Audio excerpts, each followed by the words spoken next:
Good afternoon, sir. My name is Giancarlo Di Sunyo. This is my oral recitation. Number 1. Differentiate worship role from private merchant vessel role in the terms of country will acquire jurisdiction over crimes committed on the board vessel. My answer, sir. Generally, the vessel flag is state charge of upholding. It laws the vessel whether military, civilian. There may be difference between the various flag state institutions in charge with prosecution such as a court martial of public prosecutor, such as court martial of public prosecutor for crimes committed while vessel in the territorial waters of another state. Things can be complicated.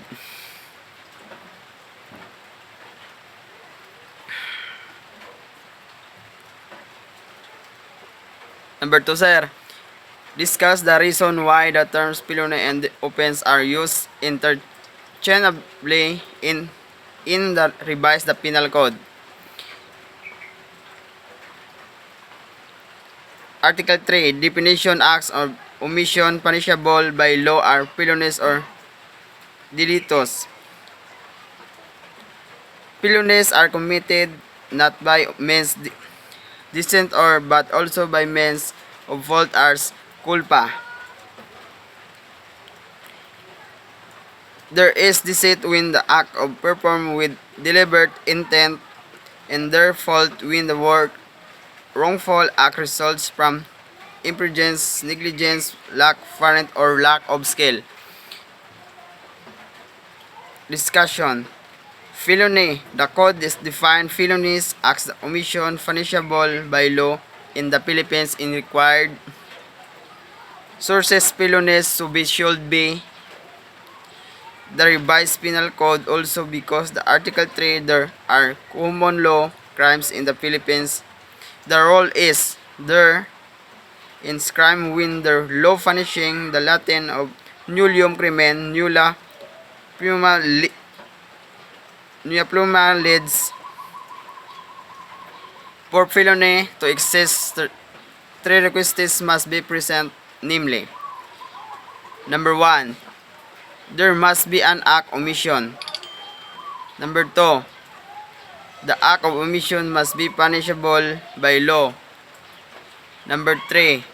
The act or omission must have been committed either by deliberate event through negligence or imprudence.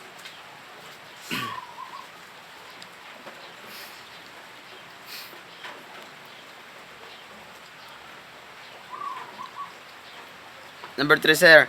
Explain general characteristic of criminal law in terms of the general role execution of the role. My answer, sir. General binding on the all person who reside or sojourn in the Philippines. Exception. Treat list stipulation law of the provincial application. Example, sir. Law granting immunity privilege to service and other chiefs of the state, ambassador, minister plenipotentiary, minister resident and charge affairs except consuls, vice consuls, and other foreign commercial representative cannot claim to provenance of the immunities accorded to ambassador and minister principle of public international law.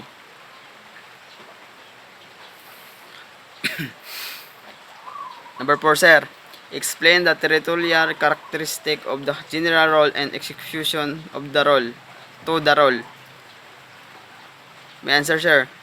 Territorial penal laws of the Philippines are enforceable only within of territory. Exception are to application of this provision except as provided treaties and laws preferential application. The treaties of laws preferential application, the provision of this code should be enforced not only then the Philippines archipelago, including the atmosphere of the interior waters and maritime zone, but also outside of this jurisdiction against those who should commit offense while the Philippine ship of airship should forge of counterfeit any coin of currency note on the Philippines obligation and the securities issued by government should liable for acts connected with introduction into these islands of the above mentioned obligation. The securities while being public offers employees should commit the offense in the exercise of their functions should commit any of the crimes against national security law and nation law.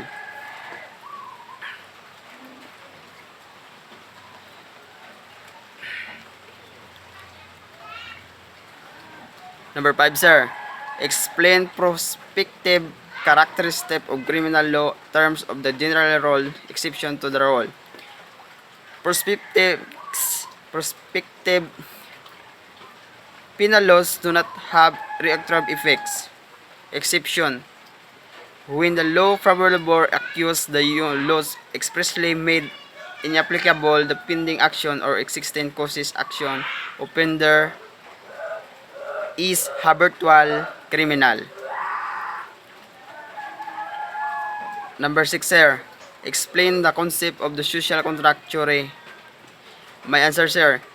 It is a view that person moral and political obligation are dependent upon a contract agreement among them for them society, which they live according to social contract theory. People live together in society with an agreement that creates moral political behavior.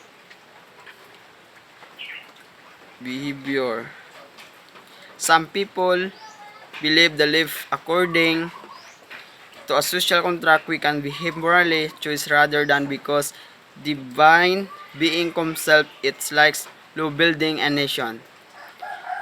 Thank you, sir, and God bless.